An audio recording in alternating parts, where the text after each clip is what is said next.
you know, as a lawyer, I'm quite comfortable with that. As we have a saying in law, you know, if you, to our clients, if your clients walk out, if everybody walks out unhappy, you've done your job. Finding that difficult middle path. So that is something that we may want to consider with nano-neural enhancement issues. So, and that's not to say, I'm very excited about these technologies, but it's not to say that I don't recognize that there are dangers. Things like designer pathogens, designer criminal behavior. But can we absolutely relinquish these or ban these? We don't do that with plastic surgery. I don't think that it would be feasible to ban these because it would require totalitarianism first, and it would provide the world with profound benefits, and it just wouldn't work because it would be driven underground. So I think that between banning and embracing altogether, there is a moderate path, and that is looking for guidelines, voluntary guidelines, through the something like the Asilomar guidelines. But there are some other ethical issues, questions such as we might be redefining normal, except that nobody I know is normal. I'm not sure anybody that you know is normal either, especially once you get to know them. We all have our quirks, okay? So going beyond normal is really not a new story. We are the species that goes beyond our limitations. And as I've mentioned, we're not necessarily, the question is, are we unique? Is there something about, there is some things that we all love about humanity, but are they limited just to humanity? The ability to give and receive love, arguably, might not be just between humans. So, you know, is this change going to be radical? It will ultimately be transformative, but I think that what we'll see is very, very gradual. We'll be replacing ourselves part by part. And because I'm running out of time, I'm just going to refer to this fairly briefly. I have been writing about this for several years, the property personhood parent continuum, that at one end of the continuum you have property, at the other end you have an enhanced personhood, which carries with it proportional autonomy and proportional responsibilities. Therefore, the more enhanced you are, the more responsibility you have, and as a legal model. But to get to the recommendations and to conclusions, we need to continue talking. We need to establish a common lexicon to agree what, to talk about things like proportional autonomy, what exactly we mean by enhancement, to start creating things similar to similar guidelines, and because many of these technologies will not be reversible, we're taking a new look at informed consent. So, as a final statement, I'd like to say that as different forms of sentient beings are being created, if we don't start thinking about the policy now, the courts are going to be the ones who are going to end up determining it, where we follow the continuum of personhood. And another saying from the law, hard cases make bad law. We want to address the policy now. So for the future, I'm not sure that we necessarily, to quote Ray Kurzweil again, I'm not sure we need to fear us versus them scenario, because as we incorporate more and more computer technology into our lives, we will become one with it.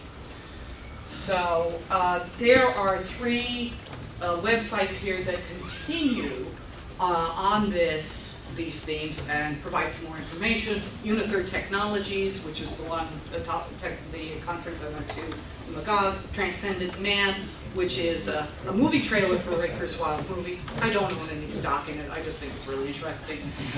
The Asilomar Conference on recombinant DNA information there. Thank you very much. I'm sorry for saying what you're saying, Mrs. Frederick, but what I meant to say was polio vaccine is for preventing polio. So that's clearly therapy. Oh, I see what, okay, so what you're saying, if I understand correctly, is because it's a side effect of the therapeutic application, that's okay. What the side effect is if you don't get polio.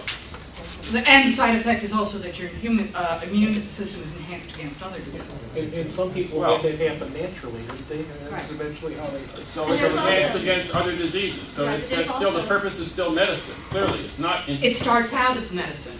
It starts out as medicine, and it can be used for enhancement. Well, does That's it make you smart? No, it makes you resistant to disease. Is what you're saying, right? But we're also talking about the law of unintended results, Yeah. in which technologies will have byproducts that are never planned for.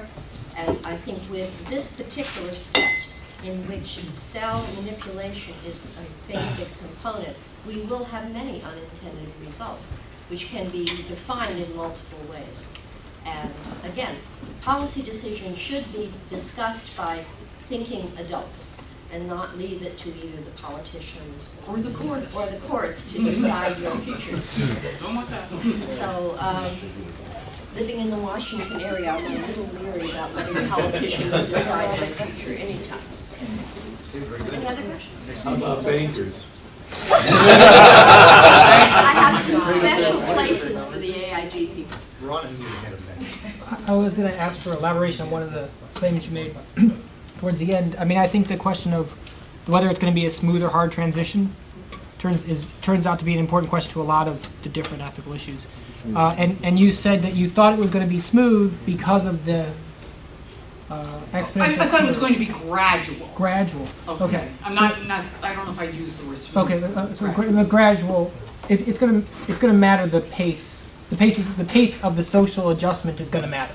Yes. And what you were talking about at the time, though, was the rate of the technology advance. So I was wondering why you thought that it would be gradual.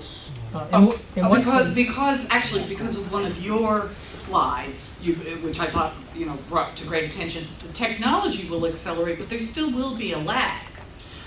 When you interview, there was some report that came out when you ask about everyone about nanotechnology, they're like, oh, they don't approve of it. Well, if you take, when I say it's going to be gradual, one of the slides that we were going to put in there was about the nanobots that actually can do repair on a beating heart. So when you tell someone about that particular nanotechnology being able to repair a beating heart without stopping it and being minimally invasive, people will say, oh, that's a good nanotechnology. So then, nanotechnology for repair of retinas or for repair, that's what I mean that it's going to be gradual. For repair of brain aneurysms, for repair of damaged neural tissue, for repair. Does that clarify? But there is still going to be a lag. And this is a place where we differ in philosophy, Oh. because I believe that it's really socially based, that the speed of change will be determined by the type of society. And those societies that we have talked about as underdeveloped, and I don't know what the current politically correct term is, do not care to go through this in a slow pace. They want to go from no technology, no running water, no electricity, to the most highest level of advanced technology. And the internet has brought all of this to them in such a way that they do not see that human evolution needs to occur. We just go boom from one to the other, and they don't even consider the social implications of making those changes. So I'm not sure we disagree on this. no, but I'm just saying, Yeah. I don't think that it's going to be as gradual as we'd like it to be, perhaps. For civilized societies, quote unquote civilized societies, I think it will be more naturally gradual, only because people have this cognitive belief that we can make those decisions. But for societies that want to become competitive, for those who want to make massive social change, there's going to be a lot of forced choice. As a comment to that, I recently spent some time in East Timor, which is a tiny little country out between Indonesia and Australia. And they've had the internet introduced to them recently. And they are going through this. They want to jump right on board and get things moving and have all the brightest and the greatest new technology. But there's a real problem. You got to get literacy up first. You can't jump into the 21st